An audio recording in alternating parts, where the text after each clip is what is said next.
I would never want a seat at the table just because I was a woman. That's actually insulting. I would only want a seat at the table because I would add value.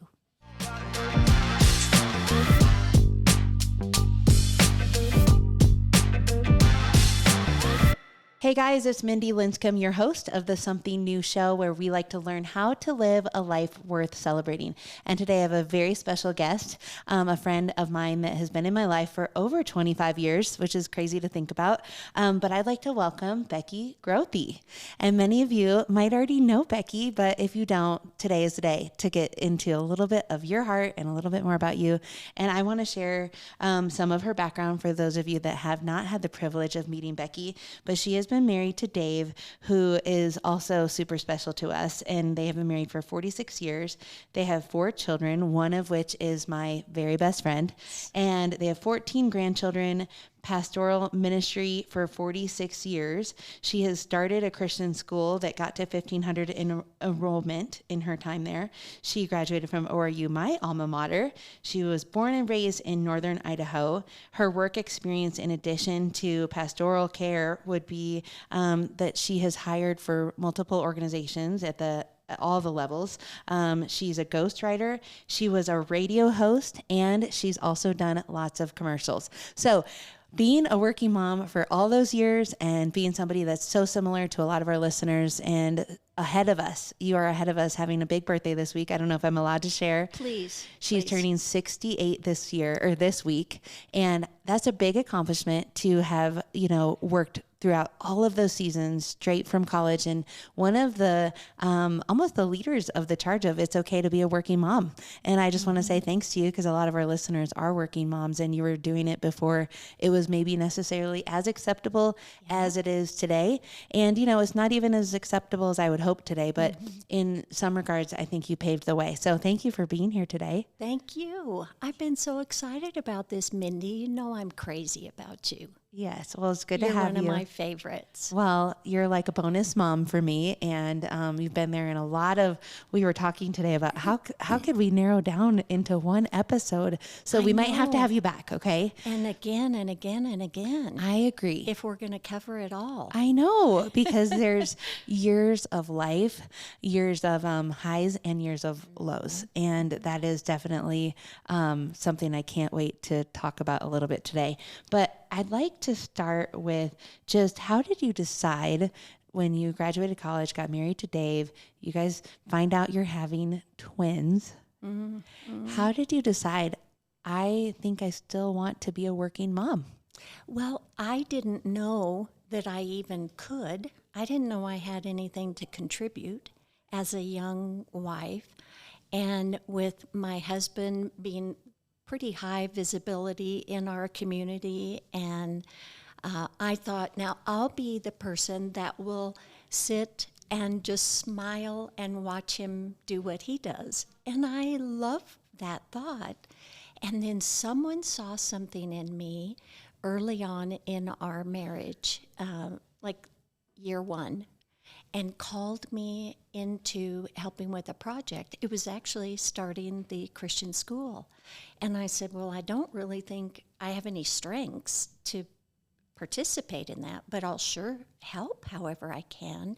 And it just being invited into that ignited something, and I started saying, oh my goodness, I'm kind of good at this. I have some gifts here. And so that started, and then when we started the school and I found out Christine and Jessica were on the way, just in our work setting, it was kind of a setup where it worked for me to be a mom and a working mom.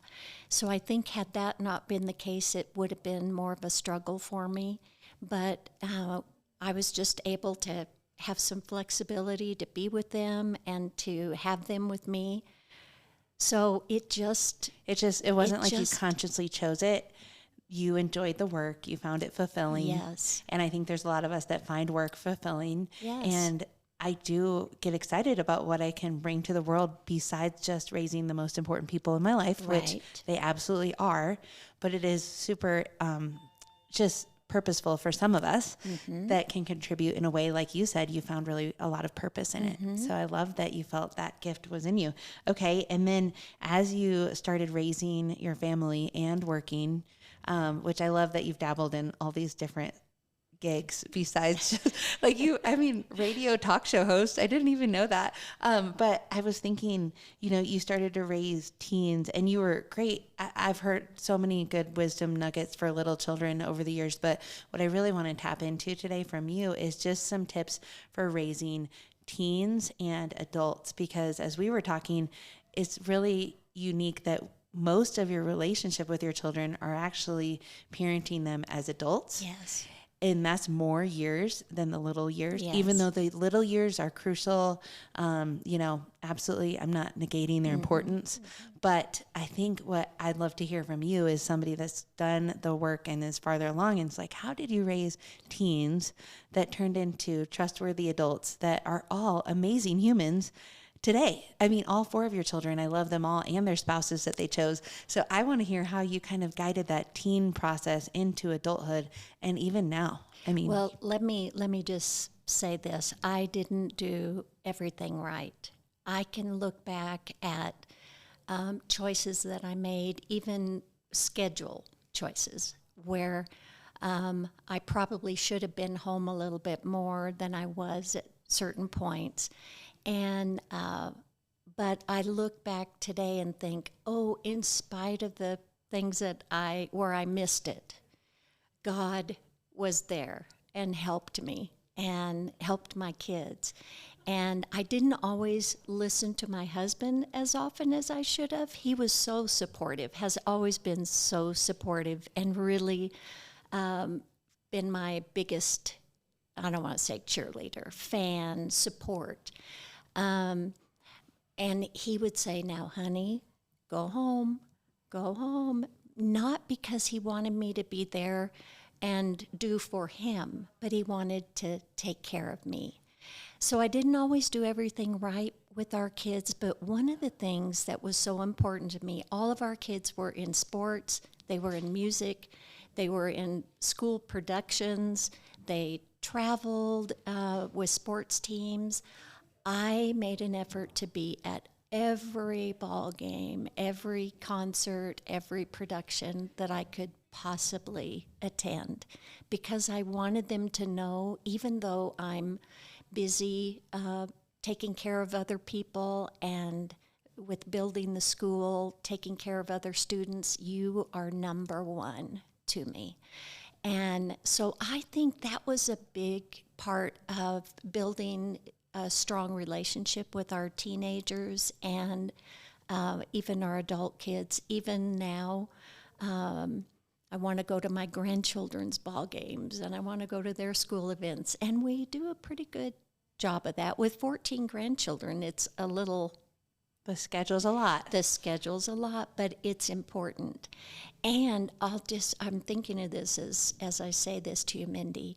It's not obligatory. It was never, I need to go to their ball game, because if I'm not at their ball game, that's where I wanted to be.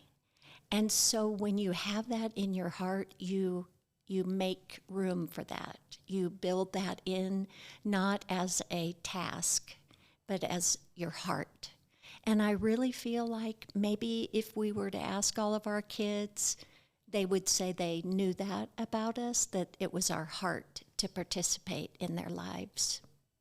And did you find there were certain ways to ask them questions or connect with them about, was it like always after a game they were tired and they just kind of verbally vomited about their whole life going on, or late at night they happened to be more open to sharing? Or that's so funny. I don't mean to interrupt you, but when you're saying that, we piled on our bed all the time, all of our kids. Like that was our spot. We would late at night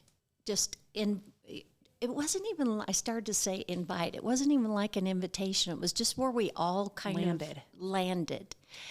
And And we had so many wonderful conversations like that. We spent a lot of time, carpool, for heaven's sake. You know all about carpool. Yeah. Every mom and dad knows about carpool. Yeah. We sit in a car. I sit in carpool sometimes to help with our grandkids, and I'm like so stressed out because I'm going to get in the wrong line or turn the wrong direction, and the crossing guard's going to give you the eye. Oh, they have. I'm like, I'm so sorry. I'm trying to do it right. My best. I'm doing my best.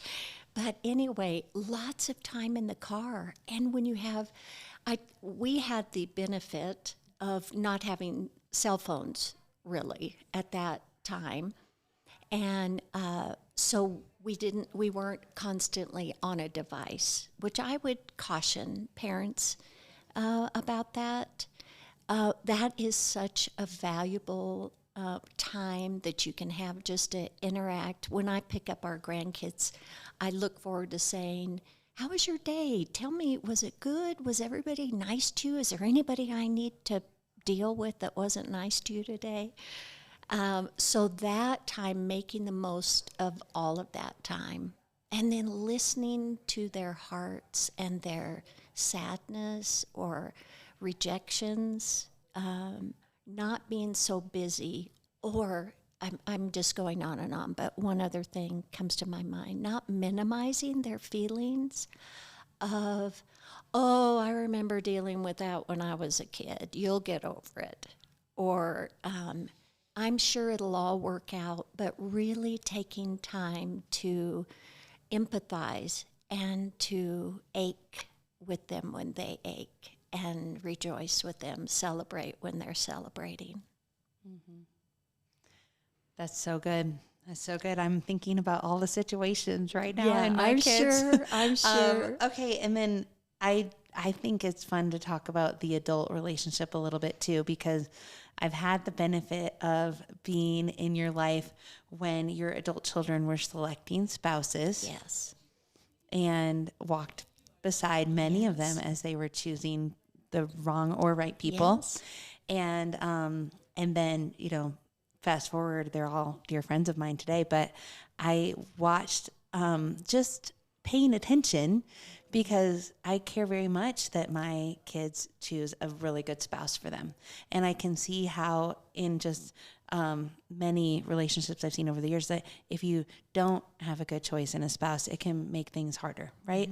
Mm-hmm. So what advice do you have for parents to be like kind of guiding, but also not choosing for them? It starts so early. Okay. So from the time Christine and Jessica and then Daniel and then Anna were little, we let them know not just anybody gets to spend time with you. I mean, you are not just open to anybody. Like, we're kind of selective, not in a proud or, excuse me, not in a way that would put people down, but we would say to our girls especially, you're our treasure. You're our treasure. And when you have a treasure, you handle it so carefully. You insure it. When you have treasures, you get an insurance policy. And not just anybody could come in and handle that treasure because it's so valuable to you. So we would tell them that from the time they were little. You are our treasure. You are our treasure. And we let them know that if there was ever going to be a young man that wanted to take them out or spend time with them, that they would need to talk to their dad and their mom first. Not a phone call, not in a big setting, but a face-to-face. Hello, Mr. Grothe, my name is so-and-so, and I'd like to spend some time with your daughter. And then we would say, we think that's a great idea. Sometimes, Dave, you can picture this. He would say, well, what are your intentions? And that would kind of narrow the field because if they didn't have good intentions or couldn't articulate their intentions, then we would say, think that's a very good idea. We only had to do that a few times. Okay. Now let's talk about boys, because I'm a boy mom. I have three boys. I do have a daughter, and she's the caboose, though, so I feel like I have a little bit of time. But you have to start with her, I'm going to start with the treasure, yes. Right now. I will. She's your treasure. I will. And then with the boys, as they're starting to, ask my opinions of, oh, Mom, what do you think of her? Or I'm like, oh, how do I respond to this? And I'm thinking, I want to be really honest. And we kind of have a little joke going between Bear and I, my oldest, but just give me some thoughts on the boy element. Well, one of the things that we've kind of conversations we had with Daniel, and, he's always been an old soul, a mature, real mature. Well, except that one time. But we would talk with him about things like, is that the kind of person you would want to be the mother of your son? Now that's deep. That's like heavy. Whoa. But really, in looking at even young women and the way they carried themselves, their personalities, is that just a good-looking girl, or is that someone that you would think, I would want her to be the mother of my son? Is that deep? I love it. I love it so much. I mean, I've done kind of the same things with the boys about how I think they're incredible and so smart and so kind and so generous with their, actions and their words and how hardworking they are and all the things. And I say, so you could have any girl in the whole world. And I've tried to build that up in them that you could. So just wait, because you really have your choice of the ocean. Yeah. So just don't think this is the only option. And you know what? As you're saying that, I'm thinking they're your treasure too. Yeah. Not just Brooklyn. Yeah. But all three of your boys. They really are. They are your treasure. And the same goes for them. Like there were a few girls along the way that I would say, one time, Mindy, I hope Daniel's okay with me telling this story. You'll have to apologize to him if he's not. Well, we just won't use any names. No, I won't use any names. But one time there was a girl that he had a particular kind of interest in, and I didn't feel good about it. And it wasn't like serious, but I was just thinking, and I wanted to tell him, and but he hadn't invited me into that yet. I think I know this story. Oh, you're okay, right. You do. I think I do. Keep going. Is it okay? Yes, okay. It's okay. Just don't use circumstances. I won't. I'm trying to be so careful. I love it. Okay, keep going. Okay. So I heard him one time in the other room talking to Dave about it, his dad. And I was thinking, no, ask me. I'm the one that. And I have the radar. I have the radar. I'm your mother. I know women. Ask me. And he didn't. And I so wanted to interrupt their conversation. But then a couple days later, he just came up to me and he kind of put his hand on my shoulder and he said, Mom, what do you think? And I said, well, and this was the word, it was so specific. I said, she doesn't warrant this much of your time. I don't think I'd ever said that before, but it was so much softer, and it made him think, right? Yeah. Instead of it being, she's not the one, or I don't see it, or something. Or I don't like her, or she's bad news, or anything like that. It was just, she doesn't warrant this much of your time. And that was I love it. That was it. And so waiting, sometimes you just have to wait until they inquire. Not that you would ever let it go so long that it could be not end well. Mm-hmm. But sometimes you just have to wait and trust and wait for that right moment and that right word to where your child's heart is open and asking and receptive. I love that. I'm thinking so much about just the word time that you've said a few different occasions here, just regarding the earlier stage conversation. not everyone deserves your time. Mm-hmm. And then how that just fast forwards to that person doesn't warrant your time. It's just, it's very cohesive, and it's planting a seed of, okay, this is a special gift. Mm-hmm. And I believe time is our most valuable asset. Oh, mercy, yes. It is our most valuable asset. So when we give someone, when we say yes to a play date or a hangout time, or somebody's impacting our little people's souls. Yes. And I am very mindful of who's impacting their souls and who are we saying yes to, even in the play date stage. Yes. Right? Oh, mercy, yes. Because those have so much of an impact on who they think they are, and what families we say, hey, this is a family we want to link arms with and go through life with right now. So I think that's so good. And Mindi, I'll just say this.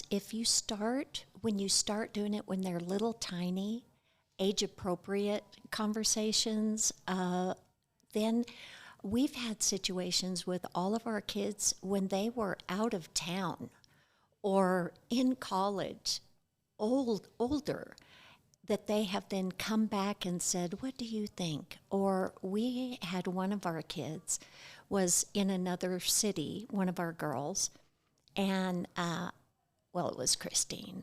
I just got to tell you, in all the best ways, because it was such a sweet. There was someone that asked her out to go to lunch, and she said, you need to call my dad. And she was in another city. And so we get this phone call from this guy in another city when they were in their early 20s, and he said, I'd like to take your daughter to lunch. And Dave's like, okay, I think that would probably be fine. But what a sweet thing for us that she cared. She valued that care that we wanted to provide. Right. It wasn't a rule at that point. So my understanding would be then, by the time that they're in a serious relationship, that a lot of those flags and cautionary feelings have already been discussed. Yeah. So if they've been warranting your time in dating, there's not a whole lot more that needs to be discussed if you've been kind of green light all along. Yeah. So hey, this could lead to marriage, and everybody'd be fine with that because there was initial conversations possibly about the relationship. And I think if a parent waits, I'll say for us, had we waited until, until our girls were 16 to say, and by the way, before anybody takes you out on a date, you got to do this. They knew it from the time they were 7 years old. So it was just a part of their life. Not that anyone at 7 was going to ask them on a date, but we put that thought, we let them know that kind of protection when they were little. So then when it came time for that, it wasn't all of a sudden a rule that came out of the blue. So with a boy, did you say, hey, I'd like you to ask the girl's parents? Absolutely. And did you ask that they would check with you before they would ask the girl? Yep. Yeah. Okay. And here was the beauty of it. It was an expectation that had been put in their hearts, not, again, as a rule, but as a protection, as a love, we want to help you, and we know you, and our family dynamic, and even the siblings, you know this, even all along the way with Christine and Jessica and Daniel and Anna, they all weighed in on everyone's. Oh, yeah, we weighed in. We weighed in. I was the bonus. And I would be back in the background with you going, yeah, totally. Okay, can we talk about guiding our young people in professions? Like things that they might I know a lot of young people are, I have these gifts, but what do I do with them? I think that's a good question for people that might be on the path. Even in your 30s, maybe you're doing a job that you're like, I like it. Is this okay? Is this, a lot of second guessing, I think takes place on, am I fulfilling my calling or whatever that might be described to us at a young age that we're supposed to seek after. And then sometimes we fall into something else based on our interests or skills. But what advice do you have for people, whether it's your children or just young professionals? Well, I really fully believe we need to love what we're doing, and it needs to come out of a deep place in our heart and not just This is what I studied in school, so this is what I have to do for the rest of my life, because that's my degree plan. But the things, I think that each step along the way kind of leads to, I know that was the case with me, and I've seen it with others, leads to this opens another door that shows, oh, that may be really the path that I want to take. But I think everything we do should, when possible, I know sometimes you just have to work. Right. You just have to work. But then watch for those things that really just ignite joy and loving to get up and go do what you do, and then resting well at night. So I don't think you have to get locked into anything. I think it's just following the flow and the doors that the Lord opens, and not feel stuck. Well, one of the things you said to your kids, and I've heard them quote you, so I haven't heard this from you, but I've heard them quote you, is to go where there's flow. Yes. And there's a lot of times where things aren't flowing so much. Yes. And there's a lot of friction or just obstacles when you're pursuing an option for your life. But then and this could apply to buying a car or seeking a job or even dating someone, whatever it might be. And it's just been something that Jordan and I have absolutely taken, and we've loved that piece of advice for you. And we just sometimes pause and look at each other and we say, is this flowing? It's just not flowing. Or this really seems to be flowing.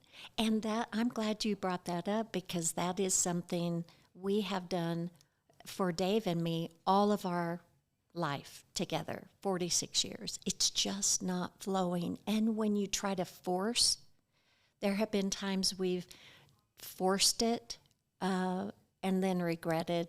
You know, there was a pause there. There was an interruption in the flow that we should have listened to. Mm-hmm. That's really good advice. I mean, even today, sitting here in my 40s going like, pay attention to the flow. And I would say the release and the peace that comes with not feeling like you have to fight for things. Yeah, because if you fight for it to get it, you know the rest of this. You have to fight to keep it. And there's something so beautiful about knowing, you know, I didn't fight for this. I didn't make this happen. If I make something happen, then I'm going to have to every day make it happen. But when you just let the Lord lead and you flow and things happen. Yeah. That you don't That you weren't fight. even, yeah, it's better. And I think that that's really important even to somebody in my season. I think about friendship, and I even think about how being a working mom, there's a lot of my audience is that too. And I think friendship is sometimes hard in this season. Yes. And you sometimes feel like, oh, I have to fight to have the friendship. And I think really your true friends love you no matter what, and love you in the high or the low, and can recognize, oh, this is just, they need some space right now because they're going through this or that. Yeah. And to realize that people that do love you don't have to be maintained in a way that maybe when we were younger, there was maintenance for that. Does that make sense? Yes. I have a lot of friends, a lot of wonderful friends, and of all ages. You're my friend. Yes. You're my dear friend. Absolutely. And of all ages, and I have 3 that are my lifelong. They will always be my friends. I will always be their friend. I am. They can call me. I can call them, and in the highest highs and the lowest lows, and I've got one friend, and none of them live in Colorado. Even they're all over the country. And one friend in particular, if I'm at a low, and I call her, and she'll say, "I'm going to pray for you." Well, I know she is going to pray for me, and I can always count on her. And I haven't seen her. I don't see her often, but those are the relationships that you hold on to and not strive for. longtime friends, there's no substitute for that, Mindy.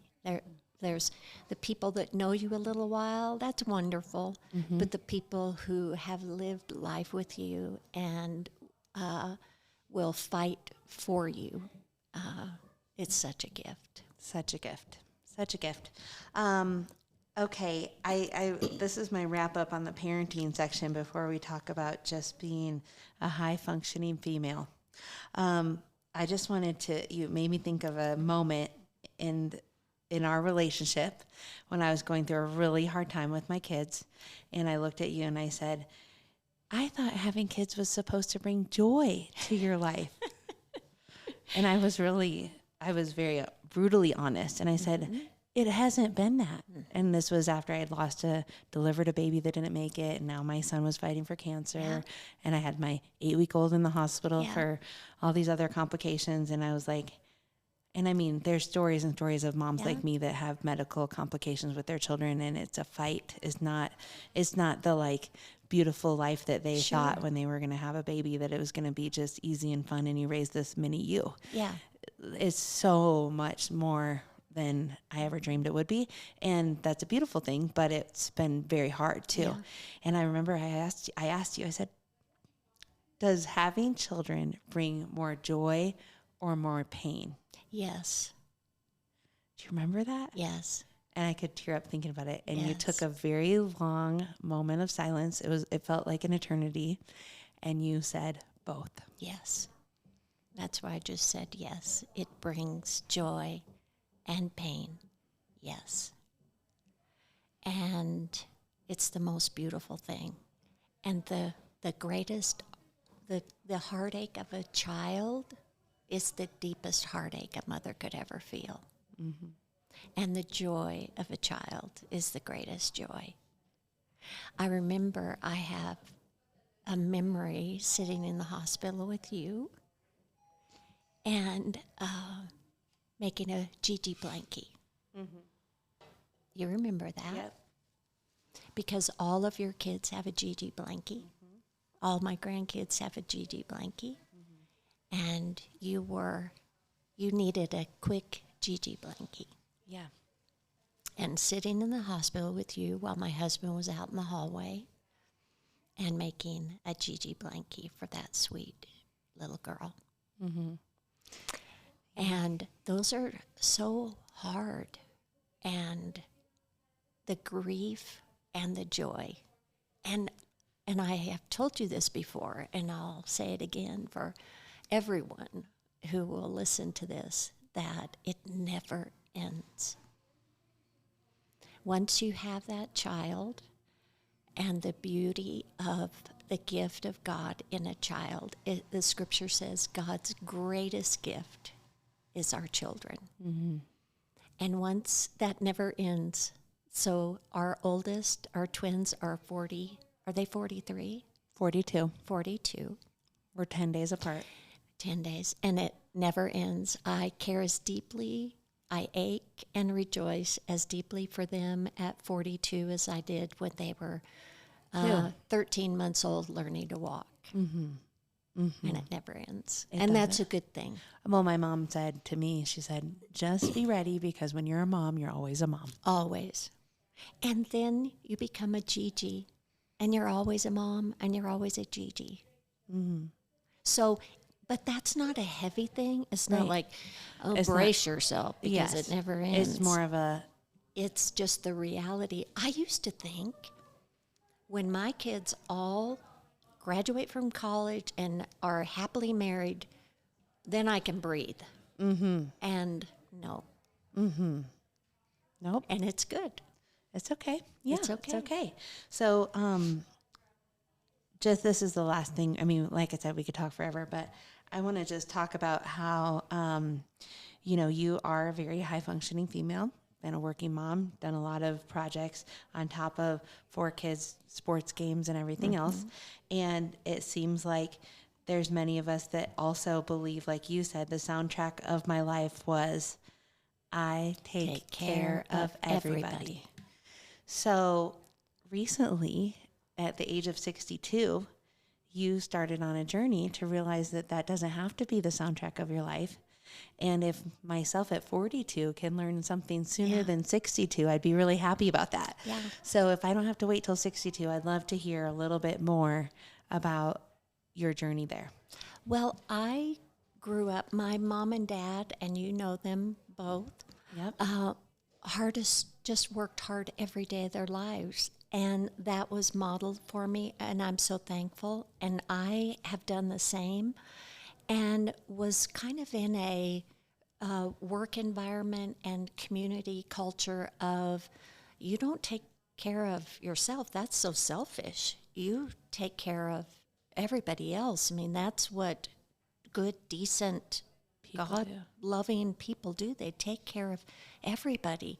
And so I was always in that mode of caring for everyone and felt shame, actually, if I was ever going to do anything for myself. And I realized I kind of hit a wall when I was 62. I probably actually hit a wall much before then. But this is when you're like, I actually. But then it's like, I have to do something. And I had always wanted to see a counselor. I always thought that would be so, what would that be like to have a counselor? And in our setting, to have a counselor was, you just don't. Well, and I want to say, I would say to my parents' generation, that was almost like you have a really big problem if you went to counseling. Yeah. Like that was deemed as like, you must be really bad. Like there's something bad going on in your life. Right. Instead of it being a healthy exercise, almost like keeping your muscles strong. Yes. You're keeping your heart strong. And you were certainly not a very spiritually mature person if you needed to see a counselor. I agree. So anyway, I just thought, I'm going to go to a counselor. And the flow happened. The Lord just ordered all of it so beautifully. And the first day that I was with my counselor, most counselors have a clock behind them and a clock behind you. So everyone's aware of the clock. That's my experience anyway. Okay.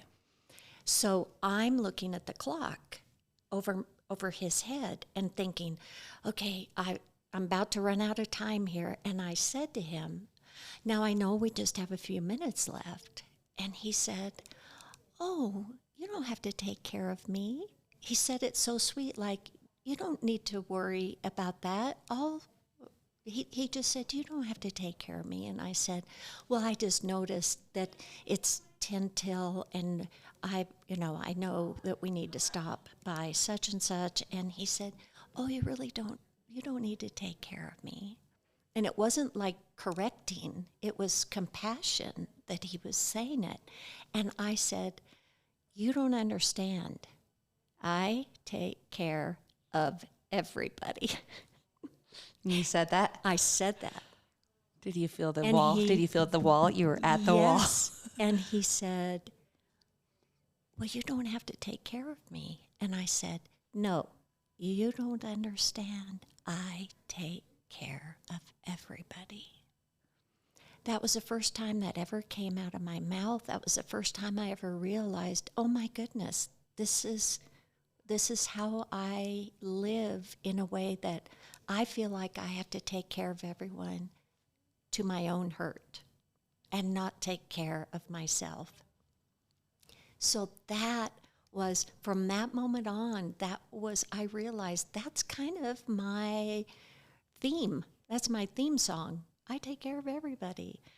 And being on a path and a flow since that time of learning how to take care of myself while I'm caring for all those people that I need to care for. So when you say take care of yourself, can you give us some specific examples of things you began to do to take care of yourself?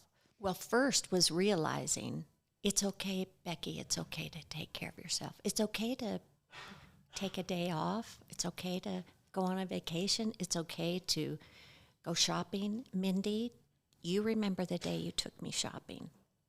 Oh, my goodness. You look so good. We had more fun. And that was like, this is so Becky, you are so self-absorbed to have someone go shopping with you, and you gathered all those things and put it in the dressing room and styled me. You remember that? Yes. Yes, we had more fun. And I'm sorry, Dave, I spent so I much was of her gonna money. say, we spent a small fortune. But you had accomplished, well, Oh. people aren't talking, you weren't mentioning this part. You had just lost a substantial amount of weight, and you had worked Yes. really hard months and months. This wasn't Yes. just quick overnight. This was a steady a success. year. A year of losing weight, and you'd reached your goal. So this was a I solid lost 30 pounds 30 pounds. in a manageable. It wasn't like Yeah, it was little by little. little by little. And I wanted to say this for anyone who relates to this. I knew I wasn't going to just join the gym and start running marathons and exercising every day, though I know I should. I just had to discover something that was going to work for me. And then just do it. And it was so enjoyable. So I lose all this weight, and you said, Becky, I'm taking you shopping. Well, I just started to notice all the clothes that you were wearing were very baggy. And I love you too much to not tell you, you could wear more fitted clothing.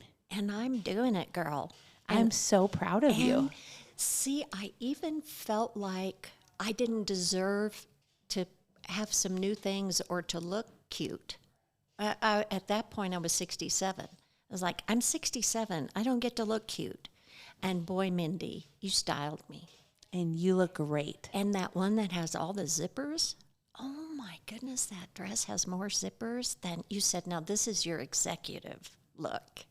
So anyway, doing that, losing weight, just starting to feel good about myself, not in a way that I felt like I was indulging, but just being good, just being healthy, all the way around. Well, and do you find that you have a little bit more proper boundaries with work? Like, Yes. because you work so hard, and I think many years, I mean, I don't know this for a fact, but if I had to guess, that many years you didn't really have the boundaries with work, and you would just do it as much as possible, pick up the slack for everyone to Yes. get the work done. And then now it's kind of like, you know what? I hope that you feel that you can have that day off I do. during the week. And Let me just say this, because sometimes women who are in an executive role or in a leadership role have to work really hard to, I don't want to say earn it, but to keep it.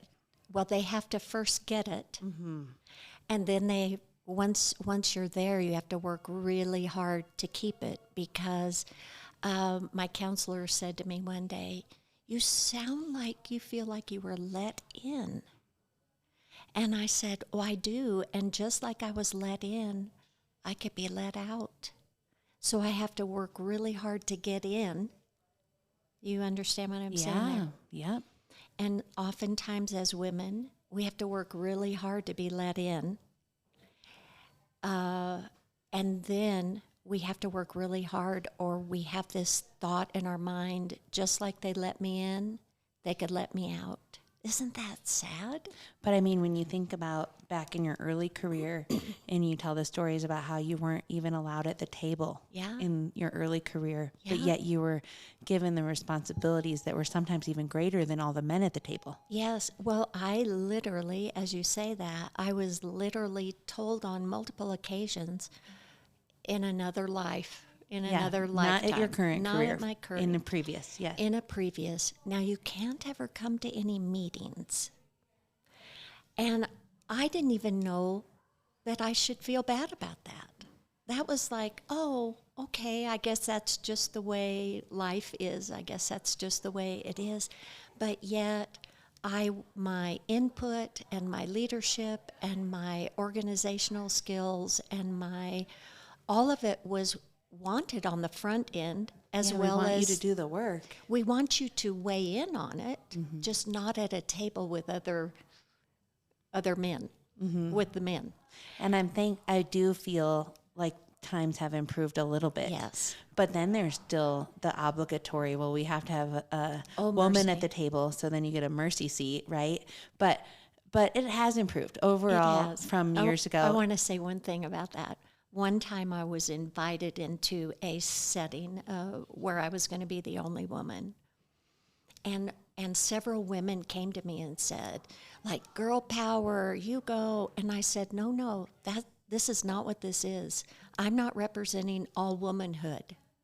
I wouldn't pretend to say I'm the representative of women just because I am the woman at this particular table. Mm-hmm.